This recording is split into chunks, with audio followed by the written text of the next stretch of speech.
आज आपण ग्रामगीतामधली नेतृत्वाबद्दलची एक जबरदस्त गोष्ट पाहणार आहोत. तर गोष्ट सुरू होते गावकऱ्यांच्या एका प्रश्नानं. ते अगदी हतबल झाले होते. यावर ऋषींचं उत्तर अगदी साधं होतं.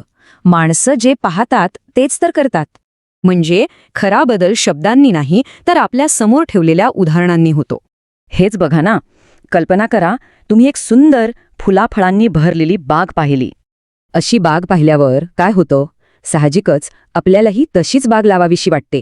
हेच साधं तत्व संपूर्ण समाज बदलण्याची ताकद ठेवतं, चांगल्यासाठी किंवा वाईटासाठी. आता हेच तत्व एका गावात कसं दिसलं याची एक गोष्ट पाहूया. बघा, एकाच गावात दोन नेते. एकाच्या कृतीनं गाव प्रगतीकडे गेलं तर दुसऱ्याच्या कृतीनं अधोगतीकडे. चला आधी चांगला मार्ग पाहू. एका नेत्यानं गावात फक्त एक कुस्तीचा आखाडा बांधला. त्या एका आखाड्यामुळे तरुण व्यायाम करू लागले, गावात शिस्त आली आणि दुर्गुण पळाले. आता दुसरी बाजू बघूया. विनाशाचा मार्ग. हा तर त्याहीपेक्षा सहज सुरू झाला.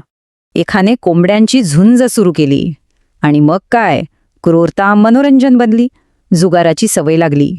पण गोष्ट इथेच थांबली नाही. एका वाईट गोष्टीने दुसऱ्या अनेक वाईट गोष्टींना आमंत्रण दिलं.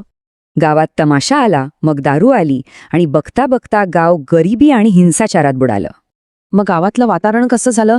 चोरी, सततची भांडणं आणि अनादर हेच रोजचं झालं.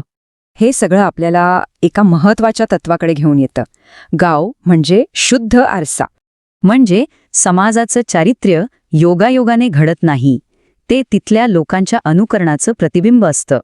याचाच अर्थ गावाचं जीवन तिथल्या नेत्यांच्या हातात असतं. तेच गावाचे प्राण असतात. तर मुद्दा अगदी स्पष्ट आहे. आपण जे उदाहरण घालून देऊ तीच आपल्या समाजाची संस्कृती बनेल. म्हणून शेवटी प्रश्न हाच आहे, आपलं उदाहरण जगात काय प्रतिबिंबित करत आहे?